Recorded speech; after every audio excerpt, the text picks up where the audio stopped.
বন্ধুরা, যখনই আমরা ইনভেস্টমেন্টের কথা বলি তখনই একটা অ্যাসেট ক্লাস থাকে যা সবার মুখে মুখে থাকে, রিয়েল এস্টেট। আমরা সকলেই আমাদের বাবা মা এবং বড়দের বলতে শুনেছি, বাবা তোমায় অবশ্যই একটা সম্পত্তির মালিক হতে হবে। কিন্তু একটা সমস্যা আছে, কয়েক বছর আগে অব্দিও যদি আপনি রিয়েল এস্টেটে ইনভেস্ট করতে চাইতেন তাহলে আপনাকে লক্ষ লক্ষ এমনকি কোটি কোটি টাকা ইনভেস্ট করতে হতো। কিন্তু সময় বদলে গেছে। প্রায় 3-4 বছর আগে সেবি ভারতের রিটস নামক একটা নতুন বিনিয়োগ ইনস্ট্রুমেন্ট চালু করেছে। এখন প্রশ্ন হলো, রিটস কি, আপনি কি করে এগুলোতে ইনভেস্ট করতে পারেন, কত রিটার্ন পাওয়া যাবে এবং সবচেয়ে গুরুত্বপূর্ণ কার ইনভেস্ট করা উচিত এবং কার নয়। আপনি এই ভিডিওতে এই সমস্ত কিছু জানবেন। আমি এই বিষয়ে ডিপ রিসার্চ করেছি এবং আমি প্রমিস করছি আপনি যদি এই ভিডিওটা শেষ পর্যন্ত দেখেন তাহলে রিটস সম্পর্কে আপনার সম্পূর্ণ ক্ল্যারিটি হয়ে যাবে। তাহলে শুরু করা যাক। পার্ট 1, সবাই কেন রিয়েল এস্টেট নিয়ে অবসেসড। প্রথমে আসুন জেনে নেওয়া যাক কেন রিয়েল এস্টেট এতটা অ্যাট্রাক্টিভ।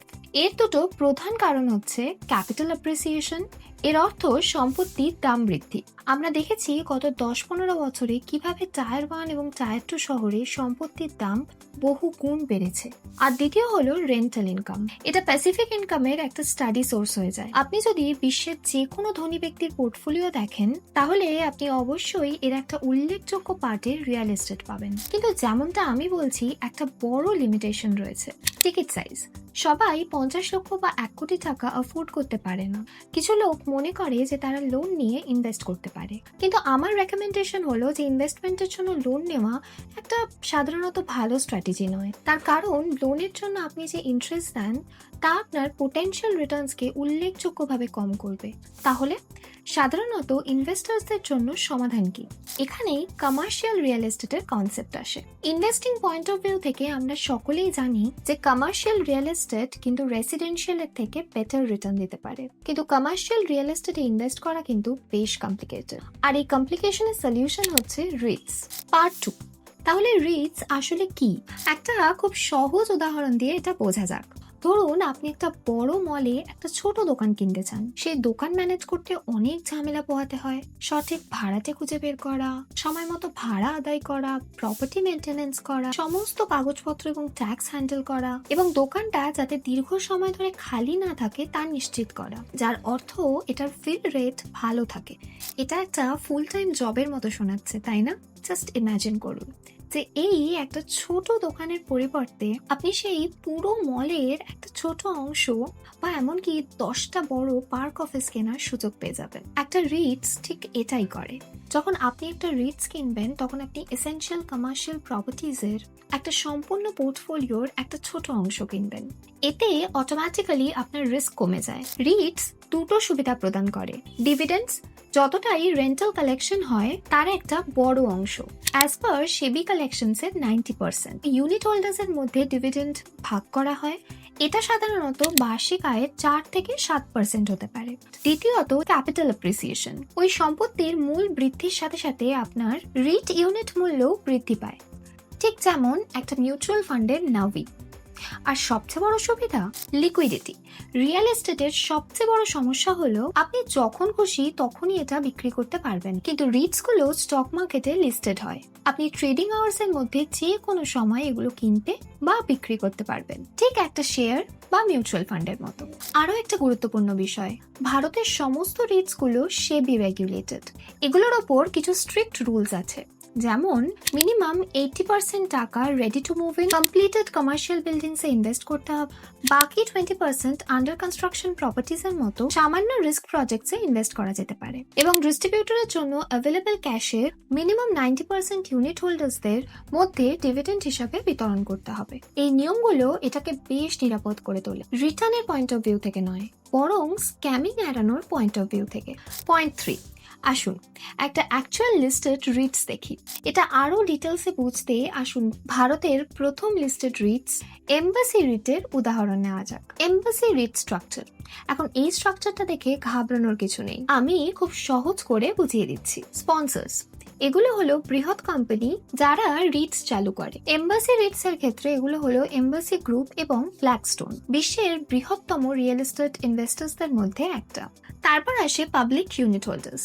আপনার এবং আপনার মতো অনেকেই শেয়ার মার্কেট থেকে এই ইউনিটস কিনে থাকেন। ট্রাস্টি, এটা একটা ইন্ডিপেন্ডেন্ট এন্টিটি, যার কাজ হলো এটা এনশিওর করা যাতে রিটস এর সমস্ত কাজ ইউনিট হোল্ডার্সদের বেস্ট ইন্টারেস্টে হয়। ম্যানেজার, এই টিমটা প্রতিদিন রিটের সম্পত্তি পরিচালনা করে, টেনেন্টদের আনা, রেন্ট কালেক্ট করা, মেইনটেনেন্স ইত্যাদি। এখন আপনি দেখতে পাচ্ছেন যে এম্বাসি রিটের অধীনে বিভিন্ন প্রপার্টিজ লিস্টেড। এম্বাসি রিট হলো ভারতের প্রথম রিট এবং এশিয়ার বৃহত্তম রিট। এই কোম্পানিটি 51 million square feet area own এবং অপারেট করে। এর পোর্টফোলিওতে 14টা বড় অফিস পার্ক, 6টা হোটেল এবং একটা 100 MW সোলার পাওয়ার রয়েছে। এর প্রপার্টির অ্যাসেট ভ্যালুর 75% ব্যাঙ্গালোরেতে অবস্থিত। তাহলে চলুন সবচেয়ে গুরুত্বপূর্ণ অংশে আসা যাক। কিভাবে অ্যানালাইজ করবেন কোন রিট সেরা? এখন আপনি বুঝতেই পারছেন যে রিট কি, কিন্তু যদি আপনি ইনভেস্ট করতে চান তাহলে আপনি কিভাবে ডিসাইড করবেন যে কোন রিট সবচেয়ে ভালো? যেহেতু এখানে আপনার ট্রেডিশনাল স্টক মার্কেট মেট্রিক্স যেমন পিই রেশিও, ইএসপি গ্রোথ ইত্যাদি কাজে আসে না। রিট গুলো ইভ্যালুয়েট করার জন্য কিছু নির্দিষ্ট প্যারামিটার্স আছে। আসুন একে একে দেখে নিই। প্যারামিটার্স গুলোর সাথে সাথে আমরা তালিকাভুক্ত রিটস গুলো সমস্ত তুলনা করব। এনএভি, নেট অ্যাসেট ভ্যালু, আপনি একটা রিটের বুক ভ্যালু হিসেবে ভাবতে পারেন। এর সহজ ফর্মুলা হলো টোটাল অ্যাসেটের মার্কেট ভ্যালু মাইনাস টোটাল ডেপ্ট, অর্থাৎ রিটসে থাকা সমস্ত প্রপার্টিজের মার্কেট ভ্যালু সেই প্রপার্টিগুলোর উপর ডেপ্টের পরিমাণ বিয়োগ করে। এনএভি আপনাকে রিটের অভ্যন্তরীণ ইন্ট্রিনসিক ভ্যালুর একটা ধারণা দেয়। একটা সাধারণ হিসাবে রিটগুলো প্রায়শই তাদের এনএভিতে 10 থেকে 15% ডিসকাউন্টে ট্রেড করে। যেমনকি আপনি দেখছেন ইন্ডিয়াতে 4টে লিস্টেড রিটস রয়েছে, আর 29 জুলাই অনুযায়ী এম্বাসি আর ব্রুকফিল্ড ডিসকাউন্টের উপর চলছে। মাইন্ডস্পেস আর নেক্সাস কিন্তু একটু প্রিমিয়ামের উপর চলছে। পরের প্যারামিটারটা হলো ভ্যালি, ওয়েট অ্যাভারেজ লিজ এক্সপায়ারি। এটা একটা খুবই গুরুত্বপূর্ণ মেট্রিক। এটা বলে যে একটা প্রপার্টি খালি হওয়ার জন্য অন অ্যান অ্যাভারেজ কতটা টাইম বাকি। খুবই সহজ একটা কথা, যতটা বেশি ততটা ভালো। একটা লম্বা ভ্যালের মানে হলো লং টার্মের জন্য একটা স্টেবল আর প্রেডিক্টেবল ইনকাম। এম্বাসি আর ব্রুকফিল্ড 7 বছর 6 মাসের জন্য ভ্যালের সাথে কিন্তু বেশ শক্তপোক্ত মনে হচ্ছে। এর মানে হলো যে এর ক্যাশ ফ্লো কিন্তু আগামী 7 বছর 6 মাস পর্যন্ত স্টেবল থাকার একটা বেশ ভালো গ্যারান্টি আছে। নেক্সাসের ওয়ালে 5 বছরের জন্য, যেটা কিন্তু সবচেয়ে কম। এর পরের প্যারামিটার হলো অকুপেন্সি রেট। এটা বলে যে রিটেল পোর্টফোলিওর কতটা পার্সেন্টেজ এরিয়া বর্তমানে টেনেন্টরা অকুপাই করে রয়েছে। আবারও যেটা সবচেয়ে বেশি সেটাই সবচেয়ে ভালো। একটা হাই অকুপেন্সি রেট কিন্তু স্টেবল ক্যাশ ফ্লোটাকে নিশ্চিত করে। অকুপেন্সিতে নেক্সাস সিলেক্ট ট্রাস্ট 97% এর সাথে কিন্তু ক্লিয়ার উইনার। এটার পরে মাইন্ডস্পেস 91% এ আছে। এম্বাসির অকুপেন্সি কিন্তু 85%, যেটা কিন্তু বাকিদের কম্প্যারিজনে বেশ খানিকটা কম। এর পরের প্যারামিটারটা হলো ডিস্ট্রিবিউশন ইল্ড। যেমনটা আমি আগেই বলেছি, রিটসকে কিন্তু তাদের ডিস্ট্রিবিউটেবল ক্যাশের 90% ইউনিট হোল্ডারকে দিতে হয়। এই ইল্ডটা বলে দেয় যে আপনি আপনার ইনভেস্টমেন্টের উপর কতটা ডিভিডেন্ড পাচ্ছেন। একটা কথা মনে রাখবেন, এটা কিন্তু গ্যারান্টেড নয়, এটা কিন্তু ট্রাস্ট পারফরমেন্সের উপরে ডিপেন্ড করে। এখানে ব্রুকফিল্ড ইল্ড 6.30% ইল্ডের সাথে সব থেকে এগিয়ে আছে। যদি আপনার কাছে রেগুলার ইনকাম বেশি ইম্পর্টেন্ট হয়ে থাকে তাহলে এটা কিন্তু আপনার জন্য একটা বেশ গুরুত্বপূর্ণ প্যারামিটার। এর পরের একটা ইম্পর্টেন্ট প্যারামিটার হলো লোন টু ভ্যালু, এলটিভি। এটা রিটেল লেভারেজের ডেপ্ট লেভেলটা বলে। এটা কোম্পানির টোটাল ডেপ্টটাকে তার অ্যাসেট ভ্যালুর সাথে তুলনা করে। এখানে কিন্তু যত কম তত ভালো। যেই কোম্পানির কম ডেপ্ট সেই কোম্পানিটাকে কিন্তু বেশি স্টেবল হিসেবে মানা হয়, কারণ সেই কোম্পানির ওপর কিন্তু কম লোন চলে। এখানে মাইন্ডস্পেস আর নেক্সাসের এলটিভি কিন্তু বেশ কম দেখা যাচ্ছে, 17 আর 19% এর সাথে। এম্বাসির এই দুটোর থেকে কিন্তু একটু বেশি, ওই 29% মতো। আর ব্রুকফিল্ডের কিন্তু সবচেয়ে বেশি, মানে 33%, যেটা কিন্তু বেশ খানিকটা রিস্ক শো করে। এরপরে আসছে ডাইভার্সিফিকেশন অ্যান্ড স্পন্সর কোয়ালিটি। একটা ভালো রিট হলো সেটাই যার পোর্টফোলিও আলাদা আলাদা শহরে এবং আলাদা আলাদা টেনেন্টসে ডাইভার্সিফাইড হয়। এতে ওভার সাপ্লাই আর কনসেন্ট্রেশনের রিস্কটা কিন্তু বেশ খানিকটা কম থাকে। এছাড়াও একটা বেশ শক্তপোক্ত স্পন্সর, ব্র্যান্ড রেকগনিশন, বিশ্বস্ততা আর ভালো ভালো ডিল নিয়ে আসায় কিন্তু অনেকটা হেল্প করে। যদি আমরা লিস্টেড সমস্ত রিটস এর কম্পেয়ার করি, এম্বাসির পোর্টফোলিও কিন্তু প্রিডমিনেন্টলি ব্যাঙ্গালোর বেসড, আর মাইন্ডস্পেস মুম্বাই আর ব্যাঙ্গালোরে ছড়িয়ে আছে। আর নেক্সাসের পোর্টফোলিও সবচেয়ে বেশি ছড়িয়ে আছে নর্থ, সাউথ, এমনকি ওয়েস্ট ইন্ডিয়াতে। যেমনটা আপনি দেখতে পাচ্ছেন, প্রত্যেকটা রিটের কিন্তু আলাদা আলাদা স্ট্রেংথ আর উইকনেস আছে। কেউই কিন্তু খুব স্পষ্টভাবে বিজয়ী নয়। আপনার চয়েস আপনার প্রায়োরিটির উপর নির্ভর করবে। আপনার কি হাই ইল্ড চাই